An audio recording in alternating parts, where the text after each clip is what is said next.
बिहार में नई एनडीए सरकार के गठन के बाद कई मंत्री चर्चा में हैं, लेकिन सबसे ज्यादा सुर्खियों में युवा मंत्री दीपक प्रकाश का नाम छाया हुआ है। शपथ लेने के कुछ ही घंटों के भीतर सोशल मीडिया पर उनकी लोकप्रियता बढ़ती चली गई।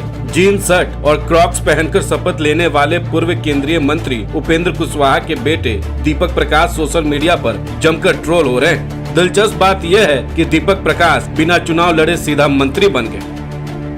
दरअसल गुरुवार को बिहार के मुख्यमंत्री के रूप में नीतीश कुमार ने 10वीं बार शपथ लिया। नीतीश कैबिनेट में 26 लोग शामिल हुए, जिसमें एक नाम ने सबको हैरान कर दिया। बिहार विधानमंडल के किसी भी सदन का सदस्य हुए बिना नीतीश कुमार की सरकार में दीपक प्रकाश ने मंत्री पद की शपथ ली। दीपक प्रकाश राज्यसभा सांसद और पूर्व केंद्रीय मंत्री उपेंद्र कुशवाहा के बेटे।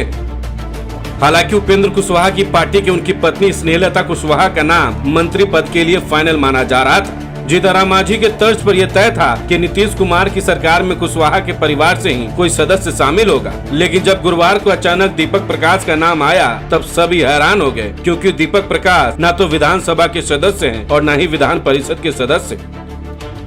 आपको बता दें कि उपेंद्र कुशवाहा वर्तमान में राज्यसभा के सदस्य हैं और उनकी पत्नी स्नेहलता विधानसभा का चुनाव जीतकर पहली बार विधायक बनी है।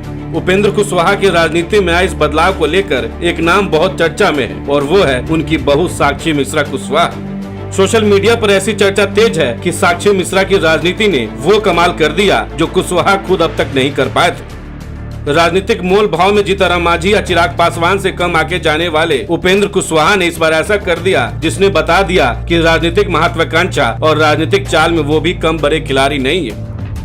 लेकिन इन दिनों जितनी चर्चा दीपक प्रकाश की हो रही है, उतनी ही उत्सुकता उनकी पत्नी साक्षी मिश्रा कुशवाहा को लेकर भी है। आखिर कौन है बिहार के सबसे चर्चित मंत्री की यह खूबसूरत और बेहद सॉफ्ट स्पोकन पत्नी साक्षी मिश्रा कुशवाहा?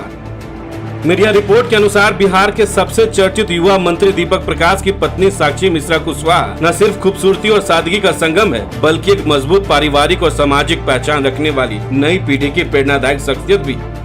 जानकारी के अनुसार साक्षी मिश्रा उत्तर प्रदेश के एक प्रतिष्ठित नौकरशाह परिवार से आती है। उनके पिता रिटायर्ड आईएएस अधिकारी एसएन मिश्रा रहे हैं, जो यूपी प्रशासनिक सेवा के दौरान कई अहम पदों पर तैनात रहे। इस लिहाज से साक्षी न केवल एक मजबूत प्रशासनिक बैकग्राउंड से आती है, बल्कि उनका व्यक्तित्व भी गंभीरता और सादगी से भरा हुआ दिखता है।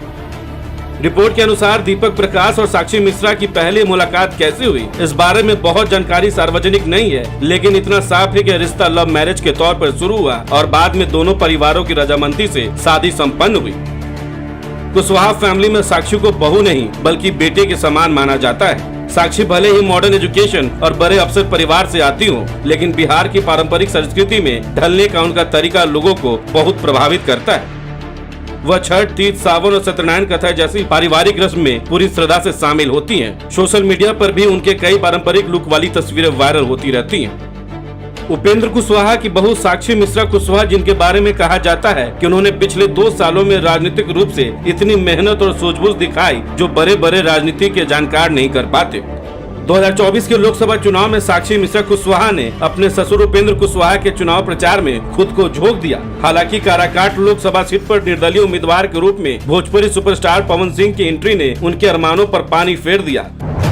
लेकिन जब 2025 बिहार विधानसभा चुनाव आई तो साक्षी मिश्रा कुशवाहा ने उपेंद्र कुशवाहा को इस बात के लिए तैयार किया कि वो अंतिम समय तक बीजेपी के साथ मोल भाव करते रहे।